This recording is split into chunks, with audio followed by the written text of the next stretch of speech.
জানেন তো, পাখি পালতে যেরকম যত্ন লাগে মানুষ পালতে ঠিক একই রকম যত্ন লাগে।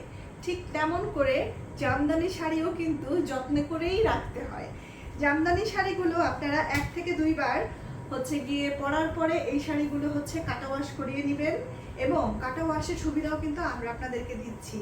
আপনাদের যে কোনো শাড়ি, আপনাদের অনেক বছর আগের শাড়ি, নতুন শাড়ি তো 2-3 বার পরার পরে কাটা ওয়াশ করাতেই বলি আমরা। জামদানি গিয়ে এমন একটা শাড়ি যেটা 2-3 বার পরার পরে অবশ্যই কাটা ওয়াশ করিয়ে নেবেন, তাহলে কিন্তু বছরের পর বছর জামদানি দারুণ থাকবে। এই যে দেখেন, এটা আমার শাড়িটা।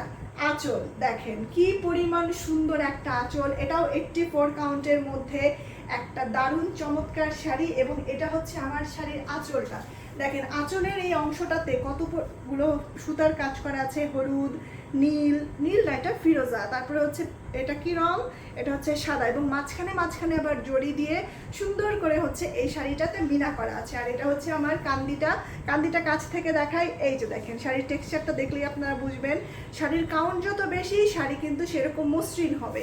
এটা আমার শাড়িটা, এই পুরোটা শাড়িতে এটা আমার শাড়ির কি বলে, এটা আমার শাড়ির জমিনের মধ্যে একদম ছোট ছোট করে অনেকগুলো ফ্লাওয়ারের কিন্তু কাজ করা আছে, এরকম সাদা, তারপরে ফিরোজা, গোলাপি, হলুদ, অনেকগুলো সুন্দর সুন্দর কালার দিয়ে কিন্তু এই শাড়িটা বোনা হয়েছে। এটা পাড়, দেখেন কি সুন্দর একটা পাড়, তাই না? মানে পাড়টা দেখলেই না মনটা ভালো হয়ে যায়, এত আদর আদর একটা শাড়ি, আমার তো খুব ভালো লাগছে। এই যে দেখেন, এটা আমার শাড়িটা, শাড়ির জমিনটা দেখালাম, এরপরে দেখাচ্ছি এই আমার শাড়িটা, শাড়ির জমিন দেখিয়েছি, পাড় দেখিয়েছি, এবার আপনাদেরকে ব্লাউজ পিসটা দেখাবো। ব্লাউজ পিসটা একটু দেখাই। আচ্ছা, এটা আমার শাড়ির সাথে ব্লাউজ পিসটা। এই যে দেখেন, শাড়িটা যখন আমি গায়ে ধরেছি দেখেন কি পরিমাণ সুন্দর।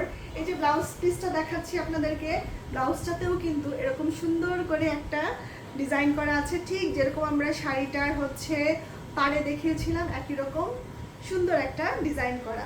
তো এই শাড়িটা যখন আপনি পরবেন তখন আসলে দেখেন এত সুন্দর একটা রং, দারুণ একটা রং, তাই না? এই